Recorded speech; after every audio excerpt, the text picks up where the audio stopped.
Hello everyone, అందరూ ఎలా ఉన్నారండి? బాగున్నారా? మీ అందరూ బాగుండాలని నేను ఎప్పుడు కోరుకుంటానండి. మార్నింగే లేచి బయట ముగ్గది పెట్టేసి తర్వాత పూజకైతే స్టార్ట్ చేసేసానండి. మొత్తం అంతా దేవుడిని చక్కగా అలంకరించేసుకొని పూజ అయితే ఫినిష్ అయిపోయిందనమాట. చక్కగా దేవుడిని అయితే ఈ విధంగా అలంకరించుకున్నానండి. నా అలంకరణ మీకు కనుక నచ్చినట్టయితే చిన్న లైక్ చేయండి. ఆ తర్వాత రొటీన్ ఇంకేముంటుంది, బ్రేక్ఫాస్ట్ ప్రిపరేషన్ స్టార్ట్ చేశాను. ఈరోజైతే పోహా చేద్దామనేసి ముందుగా అటుకులు తీసుకున్నాను. తర్వాత బాండి పెట్టుకొని ఆయిల్ వేసుకున్నాను.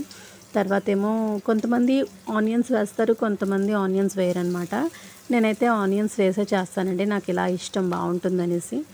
ఆ తర్వాత ఆయిల్ కొంచెం హీట్ ఎక్కిన తర్వాత మనం ఆనియన్స్ కట్ చేసేసుకొని వేసేసుకోవాలండి.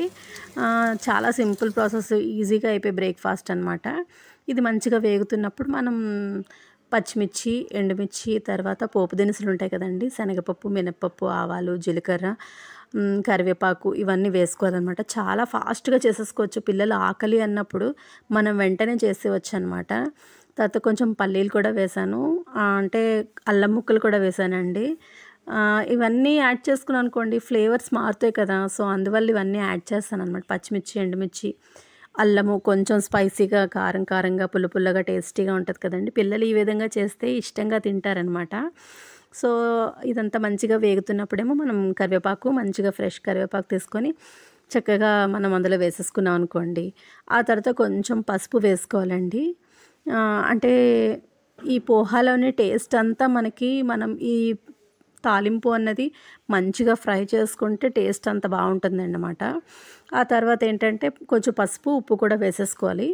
ఇది మంచిగా వేగుతున్న టైంలో మనం ఏం చేయాలంటే, కొంచెం అటుకులు మనకి ఎంత క్వాంటిటీలో కావాలో, మనకి ఎంత సరిపోతుందో తీసుకొని అది కడిగేసేయాలన్నమాట. అటుకులను కడిగేసి కొంచెం పక్కన పెట్టుకోవాలి. వాటర్ అంతా స్ట్రెయిన్ చేసి పక్కన పెట్టేసుకోండి. మొత్తం అంతా అంటే కొంచెం డ్రైగా ఉండాలి, కొంచెం తడిగా ఉండాలన్నమాట. అలాగైతే చాలా బాగుంటుంది. మరి వాటర్ మాత్రం వేయకూడదండి, ఇలా డ్రైగానే చాలా బాగుంటుంది టేస్టీగా. ఇప్పుడు నేను అటుకులు కడిగేసి పక్కన పెట్టుకున్నాను. ఇదైతే మంచిగా ఫ్రై అయిపోతుంది కదండి. ఇప్పుడు అటుకులు చూసారా, ఇలా డ్రైగా ఉండాలన్నమాట. ఇప్పుడు అటుకులు అలా వేసేసి మంచిగా మిక్స్ చేసుకోవాలండి. మీరు వేడి మీద వేసినా లెమన్ ఏం కాదు. అంటే చాలామంది ఏమనుకుంటారంటే, మనం వేడిగా ఉన్నప్పుడు వేస్తే చేదు వచ్చేస్తుందని, కానీ నేనైతే వేడిగా ఉన్నప్పుడే నేను స్క్వీజ్ చేస్తాను అనమాట లెమన్. కొంచెం కొత్తిమీర కూడా వేసుకున్నాను, ఫ్లేవర్ బాగుంటుందనేసి.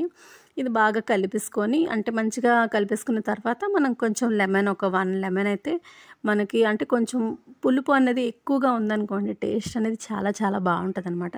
తక్కువ వేసుకుంటే మనకు అంత టేస్టీగా అనిపించదు. చాలా టమ్మీ ఫీల్గా ఉంటుంది. మంచి బ్రేక్ఫాస్ట్ ఈజీగా చేసేసుకోవచ్చు పోహా. ఈ విధంగా అయితే నేను చేసేసానండి బ్రేక్ఫాస్ట్ కోసం. చాలా టేస్టీగా వచ్చిందండి. తర్వాత ఏంటంటే రైస్ పెట్టేశాను, బియ్యం కడిగేసి పెట్టేశాను అనమాట. ఆ తర్వాత చికెన్ ఫ్రై కోసం మసాలా ప్రిపేర్ చేస్తున్నానండి. అంటే రొటీన్గానే అల్లం, వెల్లుల్లి, ఉల్లిపాయ, టమాటా, పచ్చిమిర్చి, ఎండుమిర్చి, తర్వాత హోల్ గరం మసాలా, కొంచెం గసగసాలు, కొంచెం ఎండు కొబ్బరి పౌడర్ అనమాట. ఇది నేను లోకల్ మార్కెట్లో తీసుకున్నాను అనమాట. అది పేస్ట్ చేస్తాను. ఈ పక్కనేమో రసం మరుగుతుంది. తర్వాత చికెన్ తీసుకొని మంచిగా కట్ చేసేసి కడిగేసి ఆ మసాలా పేస్ట్ అది ప్రిపేర్ చేసాం కదండి, అందులో వేసేసుకోవాలన్నమాట. ఇది కొంచెం సేపు మ్యారినేట్ చేస్తే మనకు ఫ్రై అనేది, ఈ పీస్ కూడా మంచి టెండర్గా కుక్ అవుతుంది అనమాట. ఇప్పుడు మసాలా పేస్ట్ అంతా వేసేసాను, మిక్సీ చేశాను కదండి. ఈ పేస్ట్ అంతా వేసేసుకొని దీంట్లో సరిపడా కారము, సరిపడా ఉప్పు, సరిపడా పసుపు వేసుకోవాలన్నమాట. మళ్ళీ ధనియాల పొడి, జీలకర్ర పొడి అవసరం లేదు. ఆల్రెడీ మనం మసాలా పేస్ట్లో ధనియాలు, జీలకర్ర వేసాం కాబట్టి అవసరం లేదనమాట. గరం మసాలా పౌడర్ కూడా అవసరం లేదు, ఎందుకంటే హోల్ గరం మసాలా వేసాం కదా.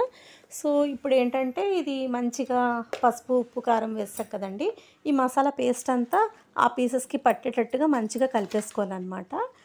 నేను కొంచెం కర్డ్ కూడా యాడ్ చేశాను ఇందులోని, అంటే కర్డ్ వేస్తే డిఫరెంట్ టేస్ట్ వస్తుందండి. సో నేనైతే ఇలాగ యాడ్ చేస్తాను అనమాట. అది మ్యారినేట్ అయిపోయింది.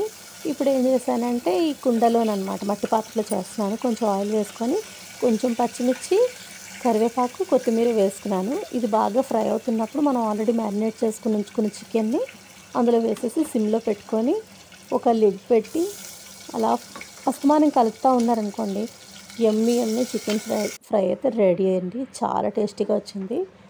మీరు ఎలా చేస్తారు అన్నది కామెంట్ సెక్షన్లో కామెంట్ చేయండి. నేనైతే ఈ విధంగా చేశాను. మీకు కనుక నచ్చినట్టయితే లైక్ చేయండి, షేర్ చేయండి, సబ్స్క్రైబ్ చేయండి. నా ఛానల్ కొత్తగా చూసే వాళ్ళైతే తప్పకుండా సబ్స్క్రైబ్ చేయండి. Bye friends, take care.